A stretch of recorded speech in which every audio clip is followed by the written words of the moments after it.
where we talk about Indiana politics from the left side of things. Before I get started on the political rant, I want to say happy 5-year anniversary to Trinity Haven. Trinity Haven, as you know, is the only place, residence in Indiana for LGBTQ plus youth who are at risk of homelessness.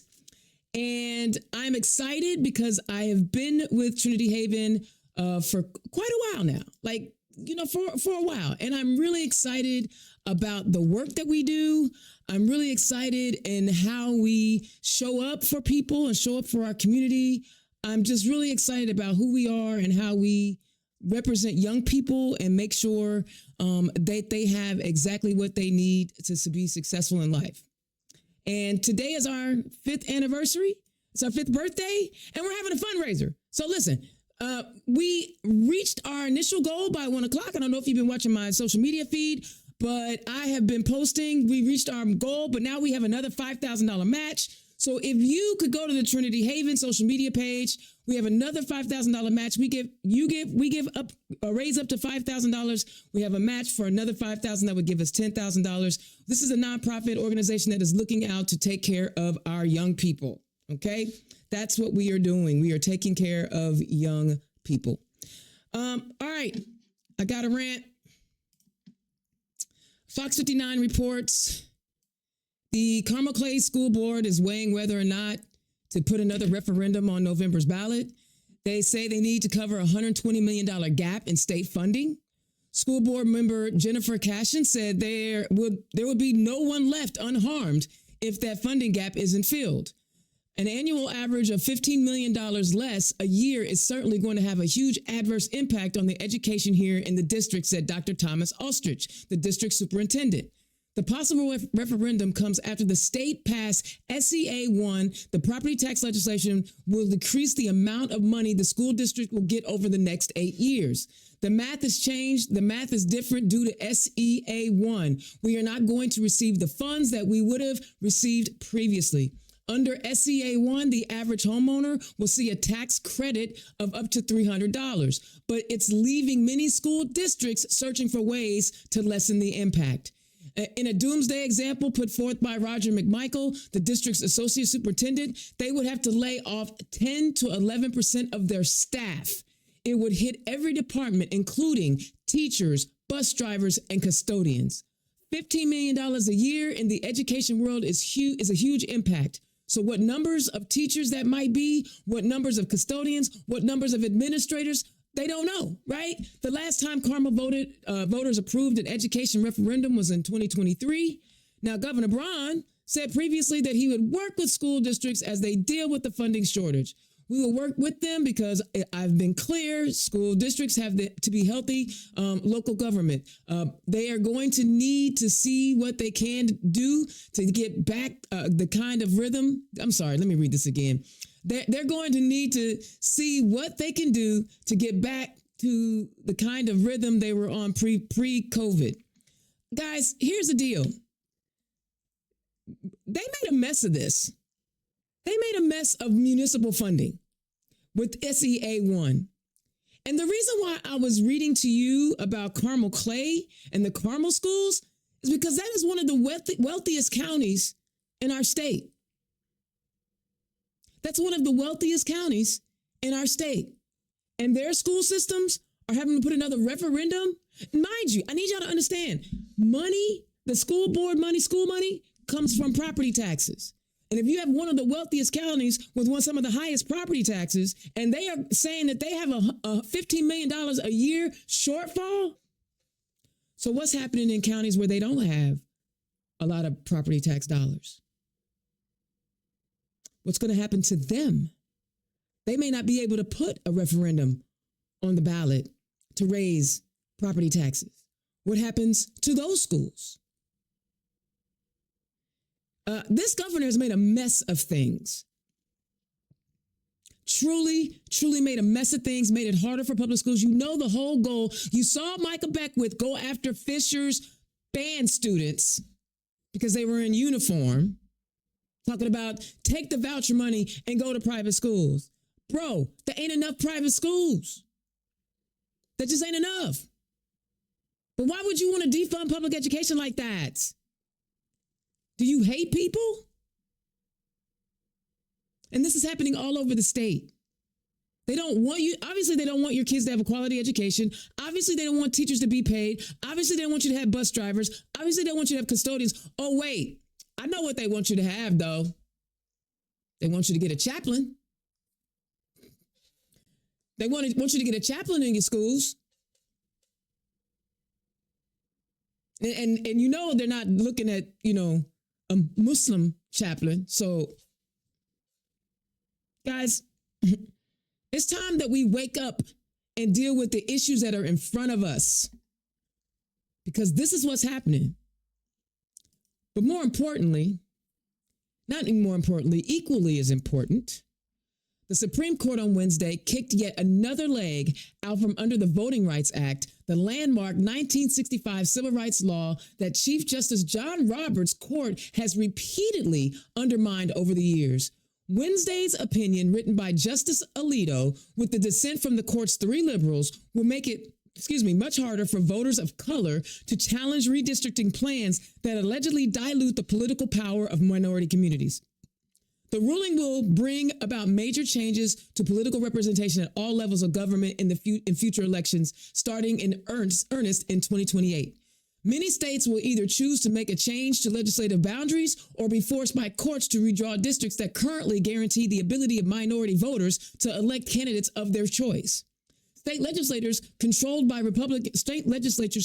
Republicans could opt to eliminate a slew of Democrat-held seats, particularly across the South, in an effort to cement the GOP's hold on the U.S. House.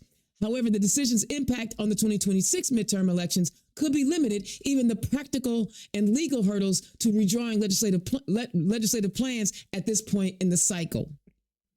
But AP reports the Louisiana governor has suspended its congressional primaries today as early voting is about to get underway, while pressure mounted on Republican officials in other states to also redraw their U.S. House maps in light of a Supreme Court ruling that significantly weakened the Voting Rights Act. So, I wish my privilege would allow me to focus on one issue that could impact, that is one issue. I don't care what it is. I wish my privilege could say I could only focus on Medicare for all. I wish I could only focus on Gaza. I wish I could only focus on trans rights. I can't focus on just one issue. Because while some of us are focused on one issue, they are literally stripping my ability to have representation away from me. And y'all don't even care. Y'all not speaking up. Y'all not saying nothing. I know Republicans don't care. They never wanted black folks to be voting and having representation unless we tokens and we carry their water for them. There's black Republicans now on the ticket, and I don't understand. How could you be down with a party that literally is trying to strip your right to vote or strip your right to have fair representation? How could you rock with them? I'm angry about this because I think about the Montgomery bus boycott. I think about the freedom rides. I think about the 3 civil rights workers who were killed because they were trying to register people to vote to make sure that black folks had the power of the vote. I think about all the hard work that went into getting the 1965 Voting Rights Act passed. And John Roberts ain't never cared. He's been stripping this thing down ever since Obergefell. They've been stripping it. So while we were celebrating our ability to get married as gay people, they was taking black people's votes away. This is what's happening, y'all. Do you care that people who look like me actually get a chance to cast a vote and have representation for us? Do you care? I have to ask because I can't tell. I can't tell that you care. I can't tell that you are as fired up about making sure that I have the ability to vote and have representation as you are about some of these other issues. How come this isn't your single issue? How come this is not your single issue? Making sure that every Black and brown and other minority communities have the right to have representation at all levels of government. Why don't y'all care about that? Why are y'all angry? I ain't seen no posts from y'all about this. Only from Black people. I've only seen it from Black people. In my state, I've seen it from white folks in other states, but I haven't seen it from many white folks in my state. And I don't see every post. So if I missed it, tag me on it so I can go read it and I can highlight who my real allies are. Because I need to know. Do y'all care? If our representation is stripped away, do y'all care? I ask that earnestly. Because while we sitting around talking about who's taking corporate money and who ain't, it don't matter if you don't win. You can't stop this madness if you don't win. So you need to play the game the way the game needs to be played so we can win. And then you can hold your moral high ground when you get there. I'm so frustrated right now because we fought hard for these rights. Rights that we should have been given. We shouldn't even have to fight for them. We shouldn't even have to fight for them. But this is what we got. That's my rant.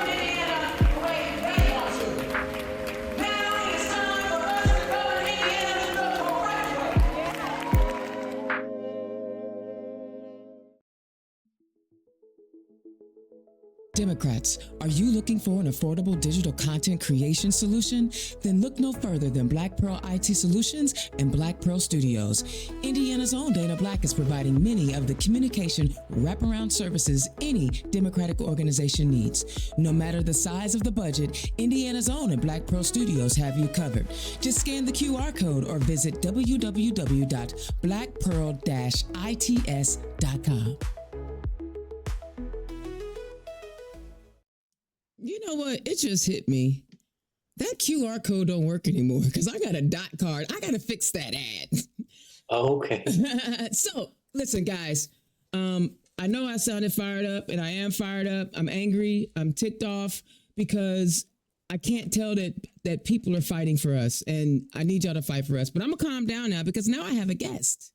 And I want to make sure that we are pouring all of our positive energy into our guest. Y'all give it up, running in Senate District 19, Timothy Murphy. Timothy, welcome to the show. Thank you, Dana. I'm very glad to be here. I'm so happy that you're here.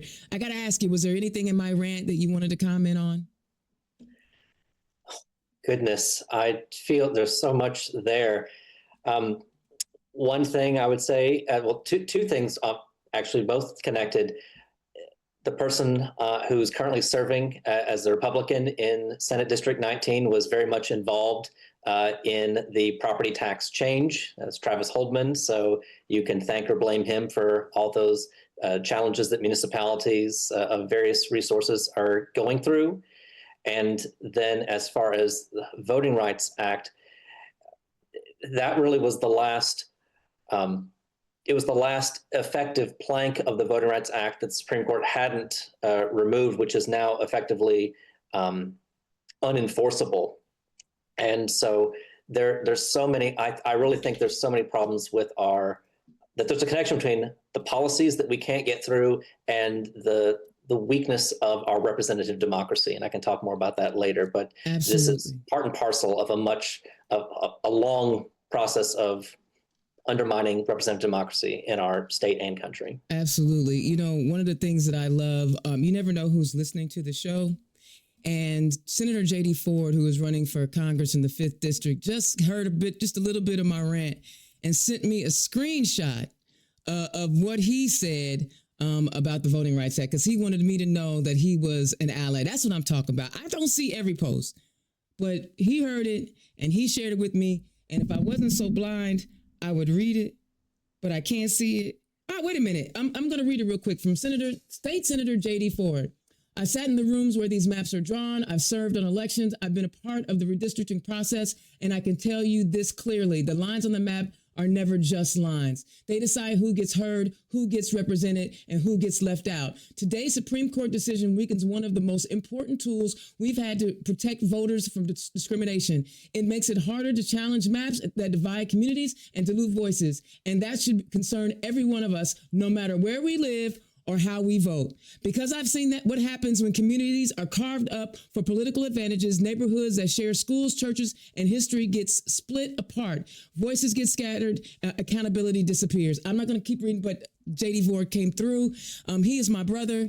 We've been in this fight. So thank you for feeling my anger. First of all, I think he felt my anger and he wanted to let me know, baby, I got you. And that's love. That is love. So, you know what, let's get back to you, because I want to make sure that we give you the proper due and the proper respect that you deserve. Tell the people who you are and where you come from.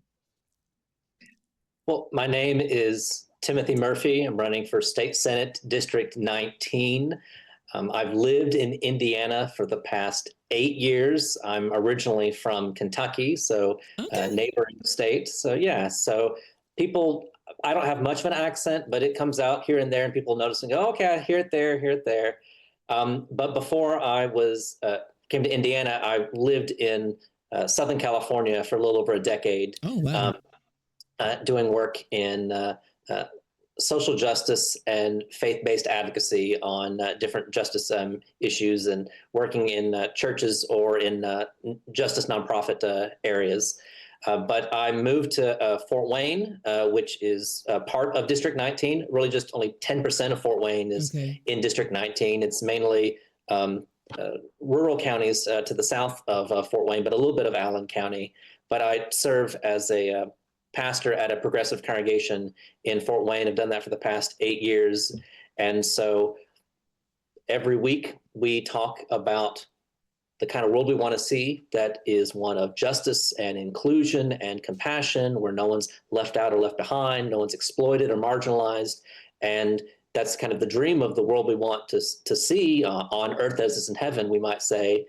And it's just frustrating to see our state not only not do those types of things or move in those directions, but to do the opposite so often. But yeah, I've been a resident for 8 years in Fort Wayne, and so it's District 19, and I'm happy to share more about my personal journey and story as helpful or appropriate. Absolutely. So, you know, you've lived in a very different social climate. So I don't know what the word is, but, you know. Cultural climates. Yeah. I mean, Southern California and Kentucky and Indiana, bro. That is very unique. Talk about, as a young person, when did you think that you said you're a pastor? When were you called to be a faith leader? I would say it's a twofold kind of journey, or a twofold piece of things that influence me. So I grew up in more liberal churches and so forth in Kentucky, and was involved throughout my youth. And but it was really in college when I started thinking more seriously about that, about ministry, particularly ministries of social justice, which I was most passionate about. I feel that while I have a lot of advantages based off my socioeconomics and gender and race and orientation, growing up in school, I was heavily bullied. And so on a macro level, I might be privileged, but on a micro day-to-day level, it didn't feel like that, because I was getting, beat up and marginalized and picked on. And so I found that experience of being bullied, you kind of go one of two ways. You either go, the Steve Miller approach of I'm never going to let anyone hurt me again, and I'm going to step all over if I have to, or I don't want this to happen to anyone. I know what this feels like, and I want to have no one be bullied or mistreated. So that was a piece of it, of like that sense of empathy for others. And the other big piece, I think, was in college when I had cancer. And so I'm a cancer survivor, 24 years. And it was a big process of surgeries and chemo. And I think in $2,002, if we didn't have health insurance, thank goodness we did. But if it didn't, it would have been like $250,000 for those treatments. I don't even know what it would be in 2026 dollars. Right. So I think having health insurance was it's going to cost you that much just to drive there. Right now, yes. Right now, yes, absolutely. But I always had the sense that being sick, it wasn't a test, it wasn't a punishment, it wasn't anything like that. Cancer happens, people get sick, but the question is, what are you going to do with the time that you have? Are you going to, what it means to go through things like this? How can you be supportive of others? How can you help others who are hurting? Because you know what that feels like. And so those are kind of foundational experiences for me in terms of kind of my concern and well-being for others. And then it's just this process of, in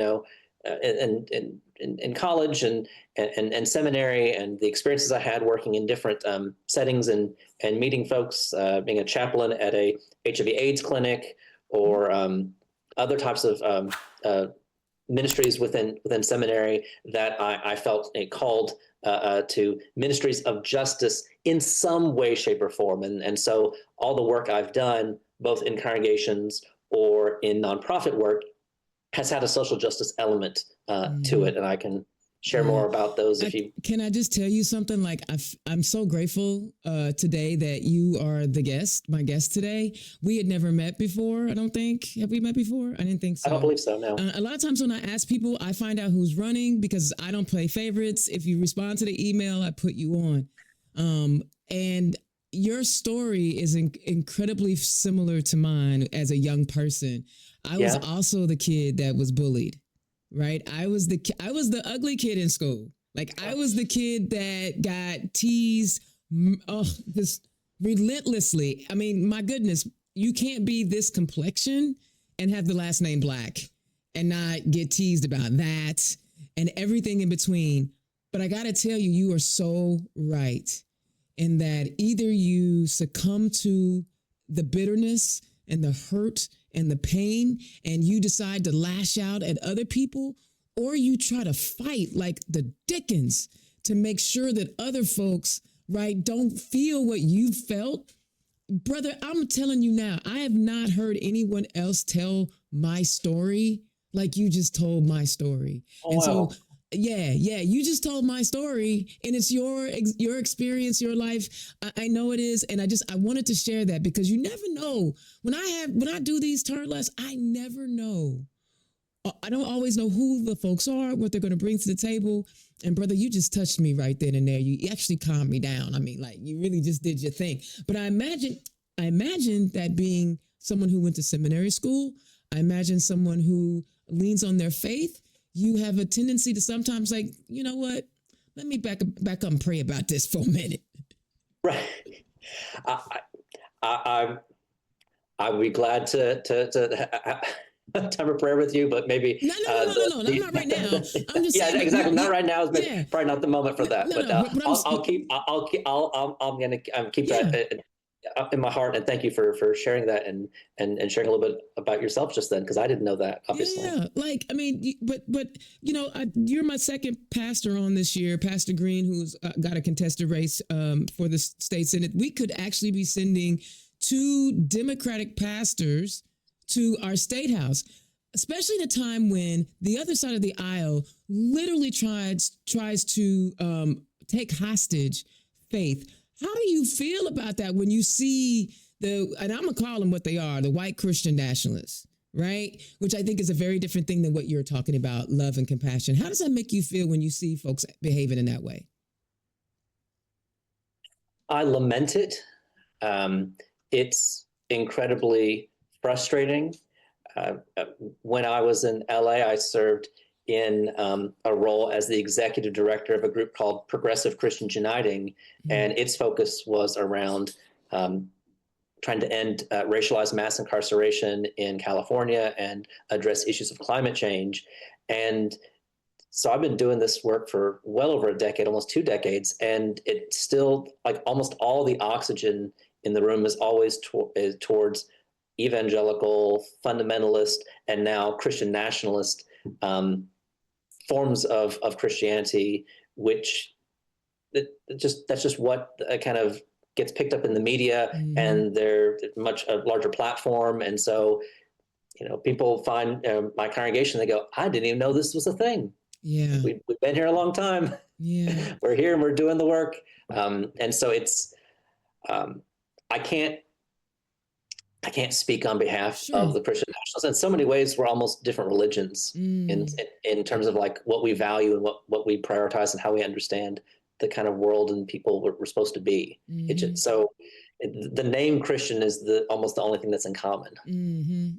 Wow, thank you. That's and I love that. That was an awesome answer. So I imagine then, as you've been in Kentucky, grew up in Kentucky, moved out to California, now in Indiana, that social justice work, I imagine, is what got you to decide to run for office.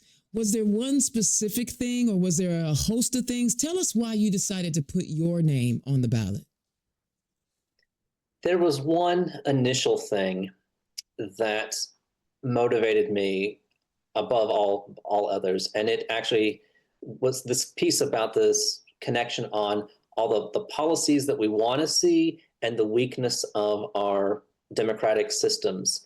And it was when redistricting happened after the 2020 census, they changed how the Allen County, which is in Fort Wayne's in Allen County, was already divided among 3 different Senate districts, gerrymandered, with no Democratic representation. And so after the redistricting in 21, they said, hey, let's make it 4 districts. And so the part of Allen County I'm in, which is a little more progressive in area, was attached to a very conservative district, District 19. And so in the 2022 election, when I came to vote, I had one option. I could write Travis Holdman, or I could leave it blank. And I said, nuh-uh. Someone's going to run. I don't know who. If it's got to be me, it's going to be me. But we are going to give people an option. They have a right to be able to choose something other than to leave it blank. And so that was the initial kind of fire, saying, if we're going to have a democracy, we have to have options and choices in that. And as I did the research, I found that district had been uncontested, utterly uncontested, meaning the only candidate is the incumbent since 2010. That's unacceptable. It's 16 years of no options at all. And so I was fed up with that. And so that was the initial fire that made me want to run. There's a lot of other things I care about, but that was honestly the first thing that made me say, look, we got to have a democracy. We got to have options to choose from. I get that. I'm telling you, you are telling my story. I'm not going to go into it because Turn Left listeners has already heard that story from me. But yeah, that's why I need to hear it. I need to go back and hear that one. Listen, we'll talk about it offline. But and I think I love that because one of the things that we hear from candidates or people that we want to run for office, they have a fear. They are like, I don't want to, put myself out there. I don't want to put my family out there. I don't want to put my job out there. And those are real issues. I'm not dissing it. How did you work through that? Well, I mean, I talked with my wife for a while about this, and so we had a good bit since I had some time to think about it, and so I've been thinking for a while, and I talked with her, and we prayed about it, and she agreed if this was something that I felt I needed to do, that I should. I did also talk to the leadership of the congregation just about like boundaries and how I wouldn't bring the campaign into that work or talk about the campaign from the pulpit or any sort of things that it'd just be inappropriate and unethical. And so got their blessing, and then I decided, okay, I'm gonna do this. And in some ways, I'll say it was easier to say yes, given the insurmountability of the mountain that needs to be, like the seeming insurmountability of the mountain to climb, in that the district, if you look at like the 2024 voting pattern of who voted for the president and so forth, it's about 75-25, 75% Republican, 25% Democrat. So to win, I would need a 50-point swing, which is a lot. Let's just say that's a lot. That's a lot. The campaign slogan is "Let's make the impossible possible." So that would be one piece of that.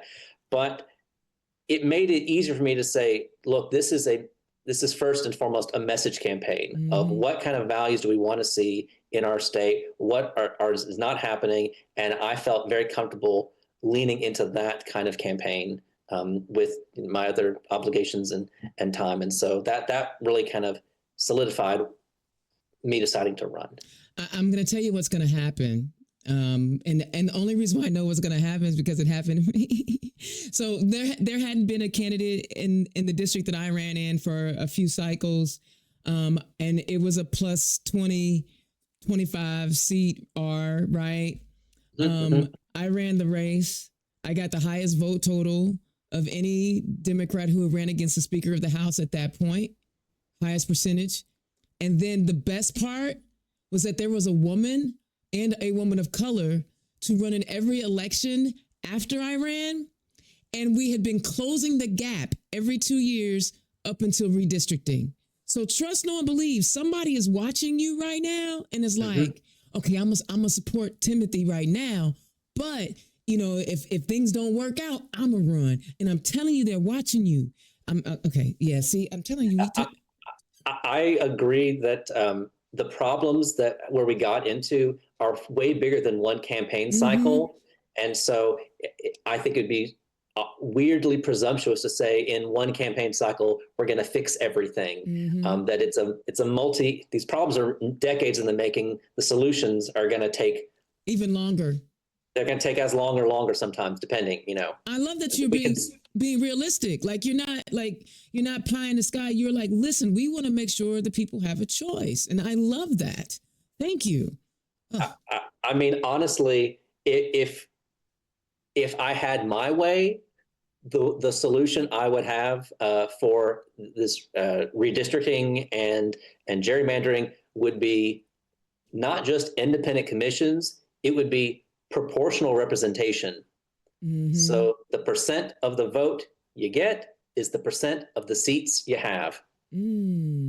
So interesting. If we can get, so for example, in Indiana, right now there's 50 Senate seats and 40 of them are Republican, 10 are Democrats. So it's an 80% Republican, 20% Democrats.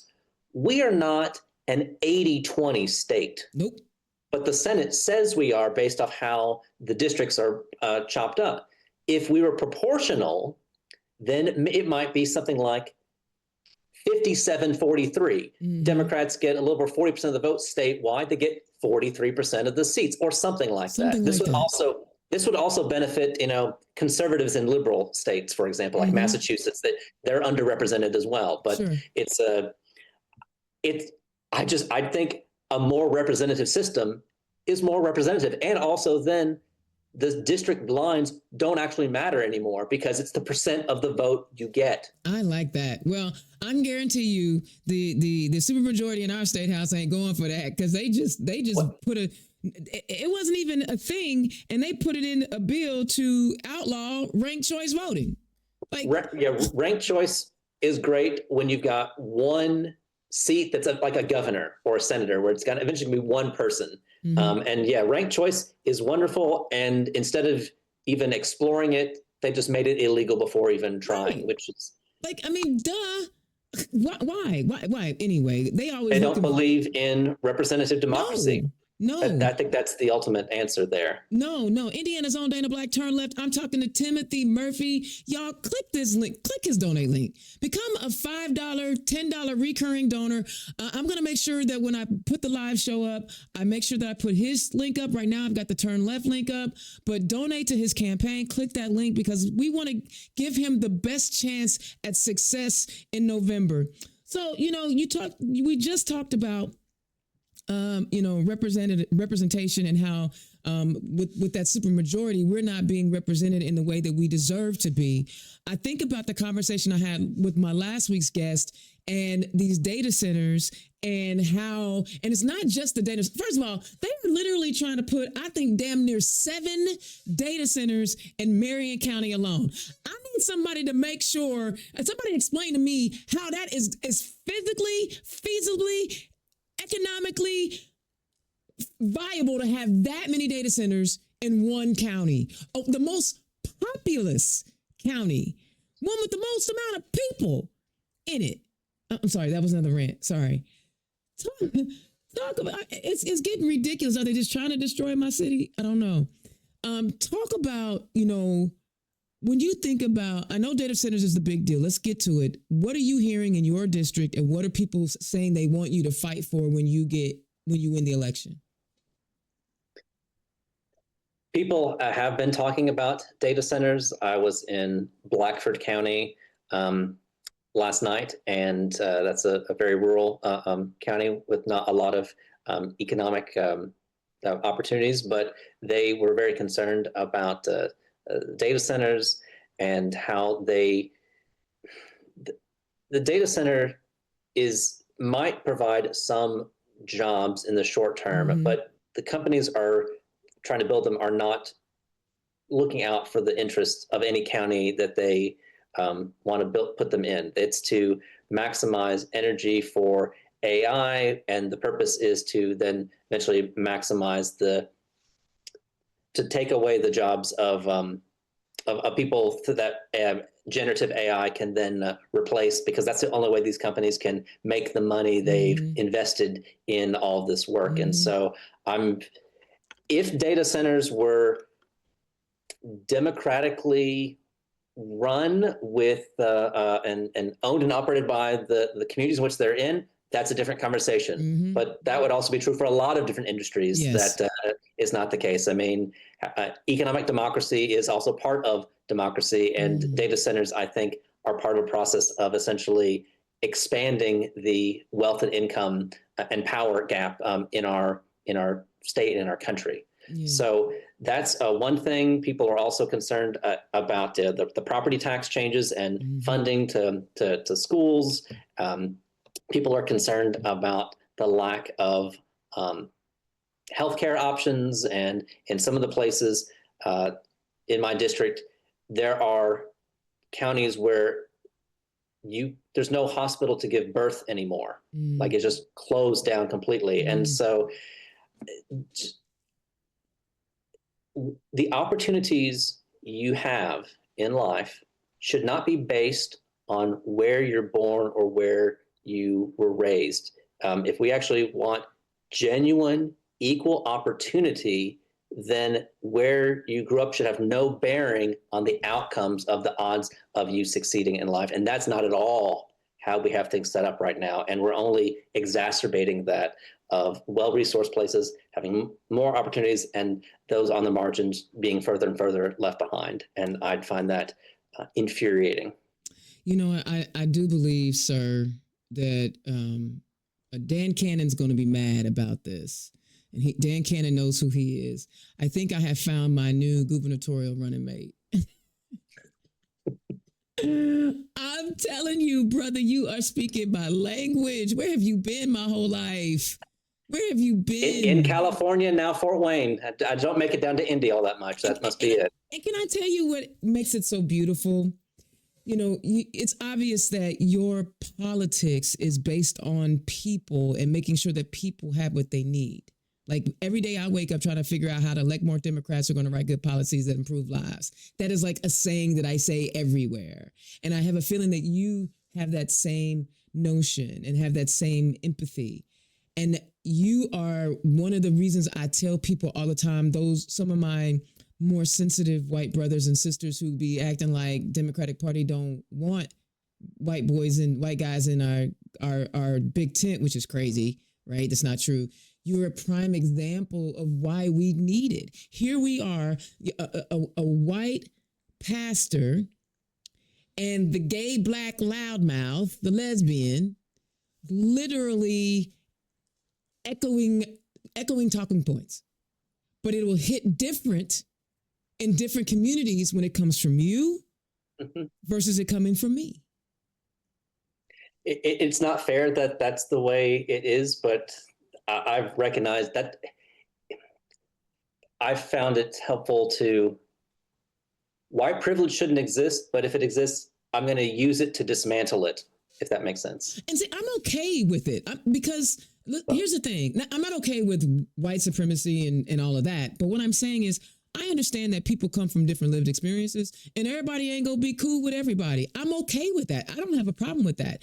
I just need somebody to get my message out there. Like, I need this message to get there. And however someone's going to receive it, then that's how I need it to be received. It don't have to be me. And that's the point that I'm making. Like, yeah, sure. I mean, I would love to be able to go in, some all male places and they go, oh, Dana, you're a chick, you're welcome. Some places just ain't going to be like that, right? We all tribalize under one umbrella or another. But when we all have a message of unity and love, and people who are receiving it can receive it better from you than they can, hey, Timothy, go out there and talk to the people. That's all that matters, right? Yeah, that's right. That's right. That's how I see it anyway. I keep wanting to say amen to what you're saying. But. Oh, shoot, if I'm getting the pastor to say amen, I'm doing all right tonight. Listen, we talked about the supermajority, and, it's going to take a lot for us to end that.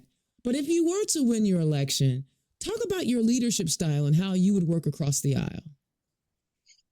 Yes, well, I feel that I would probably be necessary to work across the aisle. Let's say that I do win. We make the impossible possible. We turn things 50 points, and I win. If I was the only one to flip a seat, then it would be 39-11. So still not going to be a governing majority, for example, and hopefully it'd be more Democrats would win. So that would mean that to have any influence at all in legislation, would have to be in consultation with Republicans who are willing to listen or consider a conversation. And so while I have really clear goals of what I want to see, I'm open to how we get there. And so if a Republican had a good idea on how to expand let's say parental leave. Maybe there's someone who's more conservative, but who also believes in having that as an option. I also affirm that for maybe different reasons, and I'd be willing to work with someone who has a different foundation for why they care about something, but we want to have maybe an alliance of convenience on this issue or on this topic.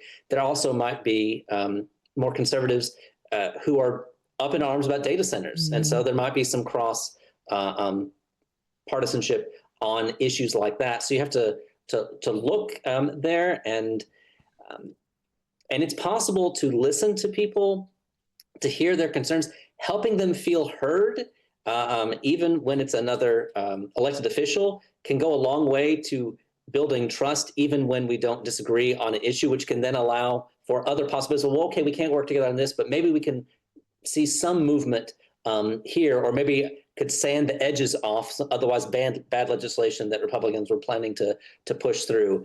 So I like collaboration, but I'm very grounded in the values that I believe in and care about and centered in. And so I think that collaboration without rootedness can just lead to chaos or something of convenience, and you don't really believe it. You're just trying to get power, or you think it looks good to do it, and a sense of purity that I can't work with anyone unless they agree with me on everything.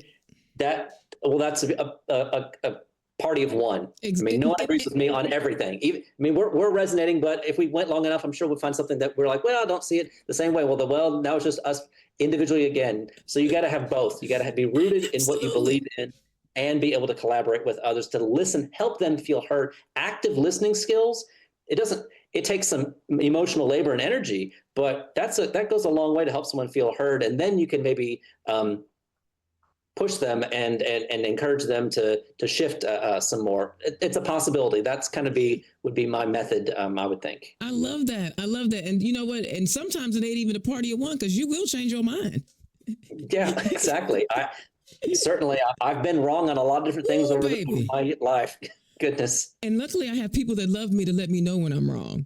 Right. Mm-hmm. Oh my God. That's the best thing in life, is when you've made a mistake and I can't always hear it in the moment, but I think about it while I'm sleeping that night. And then the next morning I'm going, okay. Oh yeah. Okay. Yeah. Or sometimes it takes years, depending on, people can be stubborn for a while. I can be stubborn too. And so, I've had conversations with my mom on topics where we've had to have a conversation for like 10 years, and then we finally get somewhere. And so, good. There's issues that we don't have 10 years to wait for the conversation, but in some of those relationships, time and trust matter. Absolutely. And I feel that 100%. Every candidate has like a top 3 list of priorities when they win their election. Tell us what your 3 top priorities are once you get elected and you're in the State House. Well, I would say the most helpful thing I think would be for our state would be allowing citizen ballot initiatives. Ooh, you want a constitutional amendment? Yes. So currently, we can have ballot initiatives only for things that the legislature decides we can have, but that's not, so it's like a topic they don't want to touch, and so then they'll let people decide. But what we really need is what like Missouri and Ohio, other also more conservative states have, where if there's a popular majority that wants something and you get enough signatures, then you can have a ballot initiative over and above what the legislature would want. And so we could raise the minimum wage. I know there's a majority of Hoosiers that want a minimum wage above $7.25 an hour. I know there is. Yes, absolutely. It would pass. And you can't say it, but I can say it. I know that there's a whole lot of people that want to pass cannabis. Okay, go ahead. They want to legalize cannabis. So you legalize cannabis. Have a far less restrictive access to abortion. I mean, those are majority positions in our state. They are. And the only reason they're not even being considered is because we don't have a ballot initiative process, because our representatives are so warped and unrepresentative of the will of the people. Yep, they do not care. That would be the most important thing. It would be very hard to do, because currently you have to get the very people who don't have it, who don't allow it, you have to get them to agree to do it. In 2 sessions. Right. So that would be the most important piece, I think, in terms of having a healthier democracy in our state.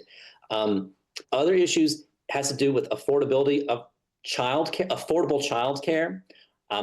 We do not have children. Got a nieces and nephew and love them, but I believe it's so important to have affordable childcare in our state. It is too expensive for individual households, and it doesn't pay enough to workers, and it's essentially a market failure. Like, the market cannot meet that demand in a way that works.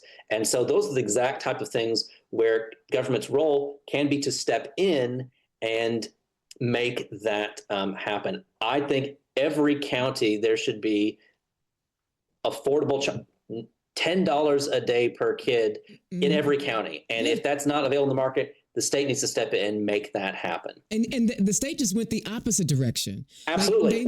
So we're not even maintaining what we have. We're making it worse. And cutting our support. And so that gives me such frustration. And we can talk about hope maybe a little bit later, but how to maintain hope in situations where things aren't getting as good as fast as we want them to, and not even holding steady, but just getting worse. Getting worse because they passed the bill that the FSSA cut the funding. Childcare centers all across the state closed down. I have a dear friend, family member. She had to close hers down, right? And now there's less centers for the same amount of kids. Like and then they want to say, oh, we're going to write $200 million. You make a mess, and these people can't come. They made it worse. I don't know why people are so fixated on having bad solutions to these problems. It might be a type of market fundamentalism where anything that isn't a free market is just inherently wrong, and can't even conceive that there are things that we can collectively do more efficiently together than that there are market failures. And just even that as a possibility, I think is people struggle with. A third thing I'd want to focus on is changing our tax system. We had that property tax change, which didn't is hurting a lot of municipalities. I don't know. I'll give a California example. This is not property tax. This is the state income tax. I lived in California. Everyone knows California is a quote unquote high tax state. As I've said to others, my taxes, my state income tax doubled, if not tripled, when I moved from California to Indiana. Wait, what? The taxes I pay, the state income taxes I pay, almost tripled when I moved from California to Indiana. So you go, how is that possible? Yes. Indiana's a low tax state. But what the reason is, Indiana has a flat income tax. Regardless of the percent you make of your job, your income, you pay the same 3.1% income. So you make, I won't do the numbers, but it's 3% and change. But in California, it was a progressive income tax, the same as the federal income tax. So if you make not a lot of money, you pay a lower percentage. And as you make more money, you pay a higher and higher percentage. So while California collects a higher percentage of taxes, and taxes at a relatively high rate overall, for most people, if you make under $150,000 a year, you would pay far less under California's system than you do in Indiana. Wow. I did not know they tripled. that. They tripled. I mean, that just did. And my income didn't radically change from California to Indiana. It's just the tax rate went from like effectively 1% to 3%. And so it tripled. Interesting. And there's a lot of ways we could make changes in a progressive way. I've talked about this with farming communities. A lot of them struggle with the property taxes. We could have a graduated property tax for farmers based off small farms, 50 acres, 100 acres, something like that, pay a lower percentage rate. And someone who's got 1,000 acres or 5,000 acres pays a higher percentage rate. We could do something like that as opposed to a flat rate all around. We could go with, I don't know if you've ever gotten a speeding ticket or a traffic fine. Unfortunately. But the way we do that is it's a flat number. It's $150 or $200 or whatever it is for the fine that you commit or that you're charged with. But in other places, those tickets are based off your income. So they have the same effect for your behavior. Because you paying $100 is not the same as Bill Gates in Indiana paying $100. Right. It's pocket change. It's coins. Exactly. So in theory, someone, making a couple $1,000,000 a year, have a traffic fine, maybe it costs $30,000 because that's enough for them to go, ouch, I need to stop doing that. That is a very good idea. See, we need some of y'all liberals from California to come out here and bring some good ideas. Because those are, first of all, telling the truth, right? Because I've never lived in California. I visited, but I don't pay taxes there. So Sure. if you only hear that California has high taxes and you don't understand how the tax rate works, you're not getting all of the information to make sound decisions. And so you just drop knowledge on people today. Because there's a lot of us here who've never lived anywhere else. I've traveled, I've visited, but I've never lived anywhere else. And it changes things. So So to summarize, ballot initiatives, childcare access, and changing taxes. Those would be three things. Because those are really big concrete things. They're not like surface skimming over the top. Those are like, if we're gonna make some real changes, let's make some real changes. I like that. So you mentioned we've got big challenges. We gotta address. You can't nibble around the edges to deal with big problems. You can't. So you mentioned your book to me a little earlier today. Please, because at this point, like, I know my rant was heated and it still took me a little while to get my emotions under check. Talk to us about your book and finding hope when this hope seems lost. Yeah. So, I mean, as a pastor, as an activist, even a theologian, I've written a few books, and one of them was for a general audience called "Sustaining Hope: How to Keep Going When You Want to Give Up." Mm-hmm. And I wrote that in around 2017. It came out in 2019, okay, and is lamentably still needed today. A lot of people are feeling a need for hope, and others have talked about this, but it's a real clear distinction between hope and optimism. Optimism is this idea of things little by little getting better and kind of looking on the bright side and seeing where things are improving. And hope really isn't about that. Hope is about believing that things can and should be different despite the evidence, that there actually may not be any evidence that things are getting better. In fact, just as we said this week with the Voting Rights Act, voting rights is clearly worse than it was 2 days ago, and arguably worse than it was 40 years ago. Yes. So how do we maintain hope in a dream of a better world, a more just world? And it has to be in spite of the evidence, that in spite of that evidence, that things are not getting better and will likely get worse. And if you look at the trajectory, they probably will get worse. It can and should be different. Mm-hmm. And that it's worth working for that world, even if there's no evidence that our efforts will bear fruit in any immediate future. That's actually how I'm also able to run in a 75-25 district, is because I believe in that. Mm-hmm. That there's no evidence, I would say, that that a miracle would happen in that regard, but I believe that we deserve better. And so the way we make that world is by living into it one step at a time, even if there's no proof that we'll be successful, and that we don't need that proof for it to be worth doing with others. So you want to go on tour together? Sure. I think we could make our rounds around Indiana and possibly inspire a few folks to look beyond their fears, look beyond their concerns, and step forward and be the light that we need them to be.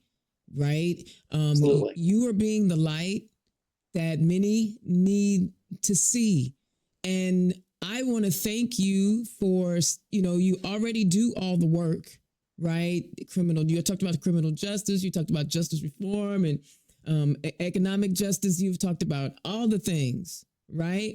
You are already doing the work, but you're going to say, hey, I need to take that street activism, that street politics, right? And make it into legislative politics. Right. And I appreciate you for that. Number two, you have a calmness about you, like you managed to work your way to calming Dana down. I don't know how you did it, but you did it. But there's power in that, right? I'm fiery. There also needs to be the balance. Bro, we are literally yin and yang, like for real, but not really. Like we are just like we're like piano keys. We are. We're gonna make beautiful music together. Yeah. I will say that I can be fiery too. Okay. It just, it depends on the context. I appreciate. Well, see, and that's why I'll never get elected, because it don't matter the context. I just be fiery. All right. But listen, one note, but it's a good one. Exactly, right. And I bring the funk. So I'm excited about your run, and you're going to be the second person I'm gonna say this to this season. I want to come up and help you knock doors. or help you volunteer in some kind of way, we'll figure out a weekend. I do a lot of traveling for work, but we'll figure out, even if I'm just phone banking. And if you don't, if you need a good phone banking tool, you should reach out to me, because I know this company that has these field tools, and I know the person that does all the demos. Wink, wink. It's me. And we just launched it where there's no license fee, so you should just talk to me. But if we can do some phone banking or something like that to help you out, y'all, I'm gonna encourage you all to find Tim Murphy. Matter of fact, Timothy. First of all, do you like Timothy? Tim, how should people address you? Timothy. I generally go with Timothy, but I'll answer. Thank you. No. We're gonna go by what you want, and that's Timothy, right? So Timothy, tell the people where they can find you.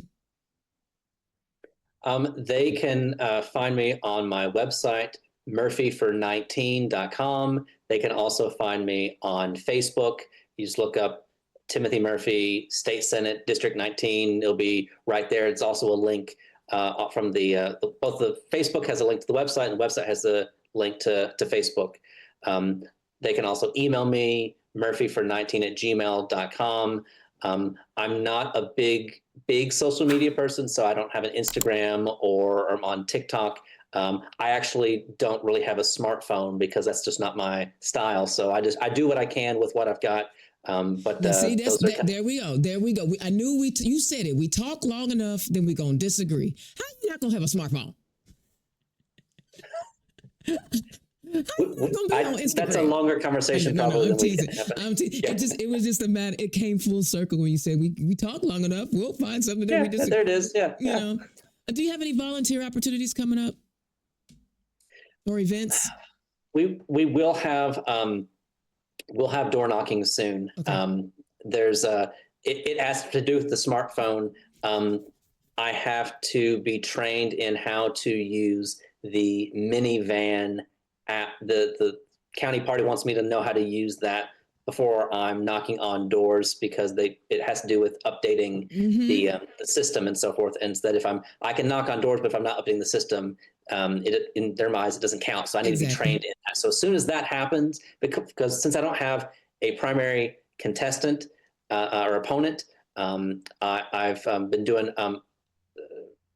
other activities and events and so forth. I will be I know I'll be at the Decatur Pride Festival in June, okay. but we'll be doing door knocking soon after the primary ends. All right. And do you have any fundraising events that people need to know about? I would love to have more fundraising events. Okay. See, I love that. Okay. Then you need to talk to me about your digital fundraising. So I'll make sure you have my work email so that we can talk about that. Timothy Murphy, candidate for Senate District 19. It has been an absolute pleasure to make your acquaintance today. I am so glad that we got a chance to talk. My life is so much better because I met you today, and I'm not BSing. Y'all know I'll talk too much to BS. But hang on, don't go anywhere. Guys, did we not just meet like the sweetest candidate in a long time? Like, are you not just moved by, maybe it's because we were like in lockstep on a lot of different things. That could be, I don't even know why my lighting is like this today. It could be because we were on lockstep on a lot of things, but I'm telling you, that young man has got it right. He's got it right. He has it that he cares about people. He's empathetic about people. And there's a way for us to serve and care about people. So please consider donating to his campaign. Please consider volunteering for his campaign, because he's, like he said, he's in a 75-25 district. So he's going to need all the help he can get. But that don't mean we can't do it. Because I believe in my heart that I think Republicans are overplaying themselves. I think they're overplaying themselves, and they're gonna find out that the people ain't really about that life that they thought that they were about. You can't just take people, you can't just shoot people in the head in the streets. You can't just grab elderly people out in the freezing cold in their skivvies. You can't just keep gutting our voting rights. You can't just start endless wars and not tell us why. gas prices are going through the roof. I believe that they have overplayed their hand because they know they don't have any policies worth running on. So they might as well restrict who can actually cast a ballot. That's it. So, y'all, find your candidate. Find the person that you believe in. Find someone that you can get behind and help them win. Because just being a keyboard warrior is not going to be enough anymore. It never was anyway. Get out, help some people, fundraise for some people, do the thing. Use that energy for them fast 150 words per minute or whatever it is, and go outside and talk to people in your communities. Or if you're not a social butterfly, could you bake some cookies for the volunteers, or hand out water, or, see what the party needs as far as clean up, set up, tear down. There's plenty of stuff to do so that we show up for each other during this election cycle, because they are literally trying to take our ability to cast a vote away. Yo, that's Turn Left. I'm Indiana's own Dana Black. Thank you so much for tuning in. I'll holler at you next time. Peace. Turn Left is the property of Black Pearl IT Solutions, executive producer, Indiana's own Dana Black. Music by Dorian and 22 from Pixabay.